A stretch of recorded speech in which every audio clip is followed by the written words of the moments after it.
남대천 변에 있는 새벽 번개시장을 찾아갔습니다.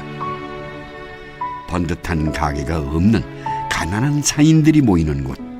살을 내는 새벽 칼바람 속에 뜨끈한 두부 좌판이 자리를 잡았습니다. 친절하게도 두부 가격표가 적혀 있네요.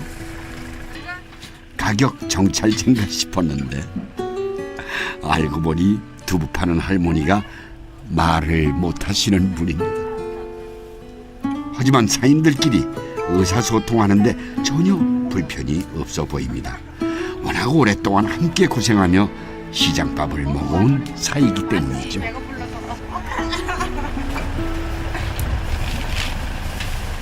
15년 동안 했어요. 같이 했는데 처음에는 저쪽에 앉아 있었어요. 앉아 있는 걸 저기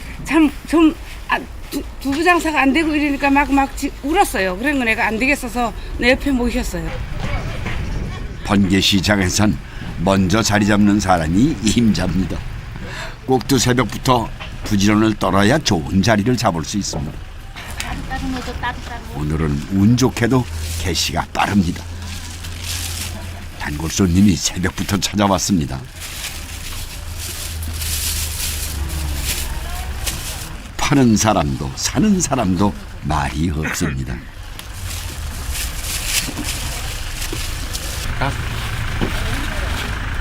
손짓 하나면 모든 게 일사천리로 이루어집니다.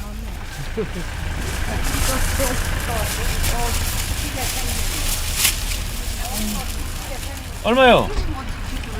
5개? 응. 5개 얼마야? 1호는 또 350이 6,500원. 6,500원 드시래. 할머니는 비지까지 덤으로 챙겨줍니다. 고맙습니다. 예. 예, 단골이에요. 아, 예. 오늘 두부 뭐에 쓰시려고 사러 오셨어요? 아, 우리 저기 오늘 일하는데 인부들 참 주려고. 아, 예, 예. 이거 어머니 두부 어때요? 맛있어요. 우리는 이거 뭐 오면은 뭐 새벽 시장 오면은 급할 때는 뭐 이거 갖다가 밥 대신 넣어 먹고 이래.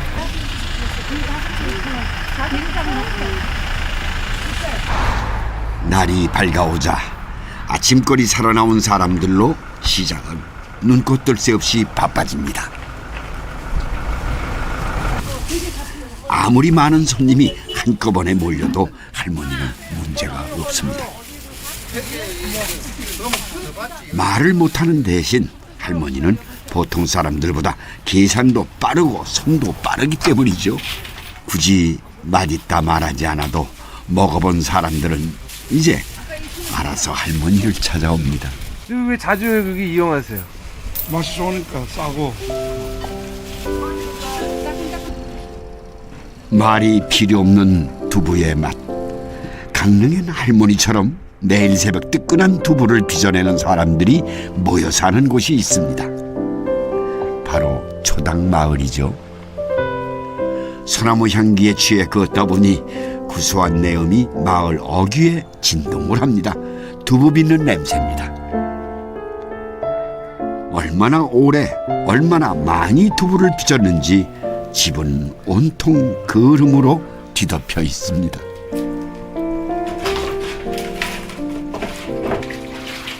이 집에서 할머니와 어머니의 뒤를 이어 3대째 두부를 만들고 있는 최예남 씨.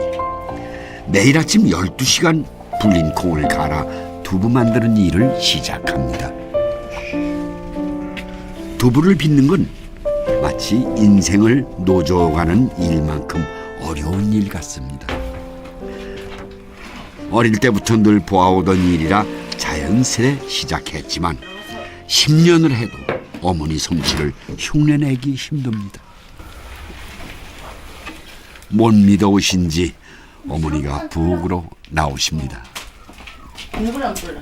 물을 아까 떼야 되는데. 가마솥에 장작불을 떼어 만들기 때문에 특히 불 조절이 어렵습니다. 지켜보던 어머니 아니나 다를까 이 대목에서 잔소리를 시작합니다. 한 개 피는 많이 넣지 말고.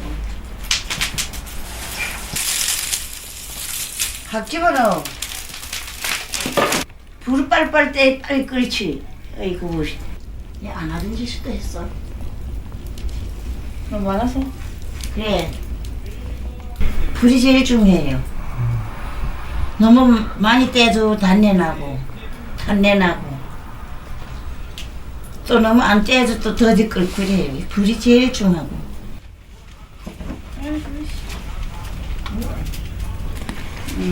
냄새 좋다.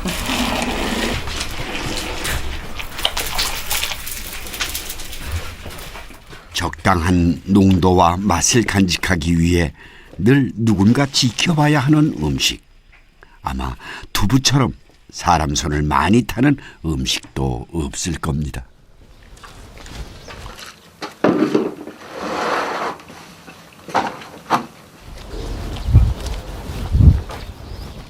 아유, 유엔 끓음이 이렇게 많은지. 아이고, 여기가 3대째 아이고. 초당두부를 만드시는 댁이라고요. 네, 안녕하십니까? 아이고, 찾아오시느라고 수고 많았습니다. 아, 여기는 아주 관록이 붙었습니다. 모두 끓음으로, 직접 보세요. 네, 끓음으로 시커멓고. 지금 18배의 초당에 와가지고 지금 70이래요. 계속 들어왔어요. 50년 넘겨가다 그렇지. 이 아들 들어와. 다리 힘도 없고 허리도 아프고 그런다고 완전 벌어먹을 기분이 하니까 해라 그랬지. 그래 지금 3대째 지금 이거지.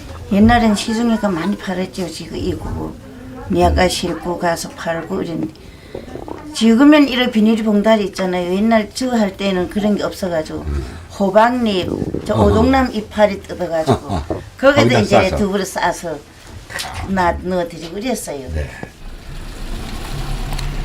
해수차가 집까지 바닷물을 배달해 주는 것도 요즘 들어 생긴 초당마을의 변화입니다. 이제 바닷물이 오염돼서 깊은 바다에서 끌어올린 해양 심층수만 두부의 응고제로 쓸 수 있도록 허가해 줍니다.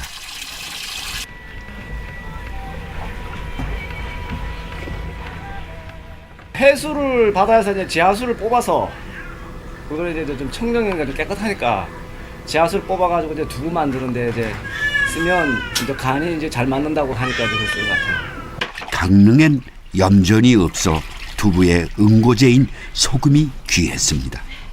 그래서 생각해낸 것이 바닷물이었죠. 바닷물 간수는 초당두부의 맛을 결정하는 핵심 재료. 네, 바닷물로 옛날부터요. 이건 아정통이고 이 초당에는